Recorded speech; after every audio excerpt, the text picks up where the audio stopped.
দফায় দফায় বৃষ্টিতে জলমগ্ন হাওড়া শহর এলাকা, চরম দুর্ভোগে নিত্যযাত্রীরা। গতকাল রাত থেকে দফায় দফায় বৃষ্টি জেরে জলমগ্ন হয়ে পড়ে হাওড়া শহর এলাকার বিস্তীর্ণ অংশ।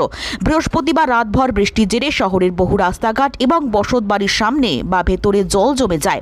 কোথাও গোড়ালি সমান, আবার কোথাও হাঁটু সমান জল দাঁড়ায়। শুক্রবার সকাল থেকে বৃষ্টির পরিমাণ বাড়লে জটিলতা বাড়ে।